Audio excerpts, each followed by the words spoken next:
Even when you know ADHD isn't your fault, the guilt still hits. Today, I want to talk about something that feels really important and also quite sensitive.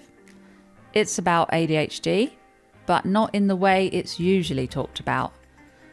Not tips, not hacks, not how to be better at remembering dates or replying to messages. I want to talk about shame and guilt and the emotional cost of ADHD that often goes unnamed. Because even when you understand ADHD, even when you know it's neurological, the guilt can still land. And if you've ever wondered why that happens or felt confused by that, you're not alone, and this episode is for you.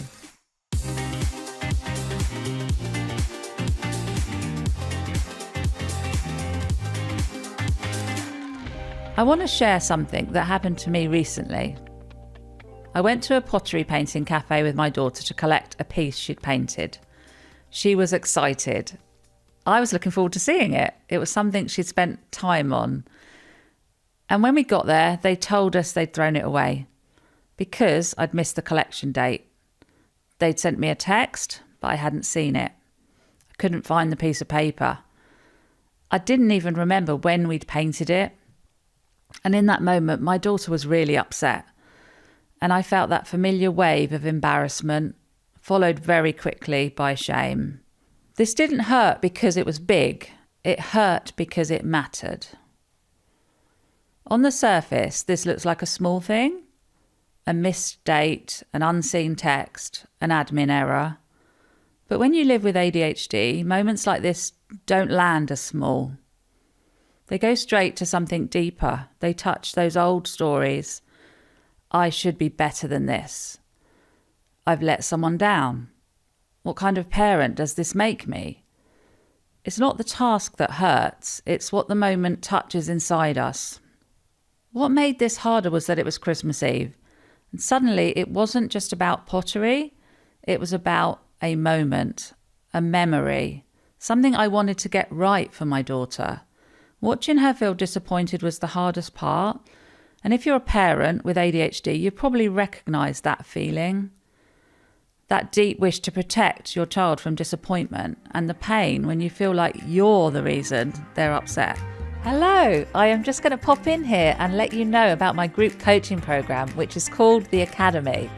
The Academy is an inspiring and supportive space where I coach like-minded ADHDers. We explore everything about living with ADHD, and you will receive personal coaching and support directly from me. I've been through the challenges of ADHD myself, and I love sharing the lessons that I've learned to help make your life easier. So I'd love for you to come and join our amazing ADHD community and learn and grow together. There's a link down below to join, and I hope to see you soon. ADHD doesn't just affect attention. It affects time perception, working memory, organisation, admin, dates, paperwork, messages, the things the world quietly expects us to manage. So when something goes wrong, the nervous system doesn't register context, it registers failure.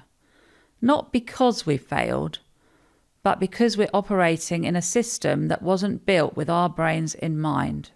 People often talk about the ADHD tax, the money lost, the late fees, paying for things we don't use. And yes, there was a financial cost here. But there's also an emotional ADHD tax, the lost moment, the disappointment, replaying it later and wishing it had gone differently. That emotional cost builds up over time, not because we don't care, but because we care deeply. Here's something I really want to name. You can understand ADHD. You can know it's neurological. You can have compassion and still feel guilt. Those things can coexist because guilt isn't always logical. It's often conditioned. It comes from years of internalized expectations about competence, responsibility, and what being a together adult or parent looks like. So guilt landing doesn't mean you've failed at awareness. It means you're human. What if shame isn't proof that something is wrong with you? What if it's a sign that something mattered, that moment mattered, your child mattered, your values mattered? ADHD doesn't remove love, care, or intention. And this isn't about being better at remembering dates. It's about being kinder to yourself when being human shows up, especially in the moments you wish had gone differently. If this story feels familiar, I want you to hear this clearly.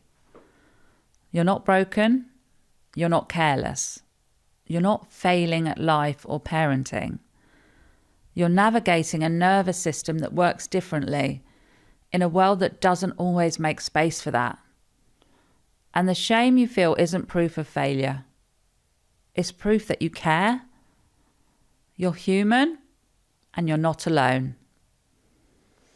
If this lands with you, please know I'm here if you want to talk about it. Please get in touch and I'd love to hear your story.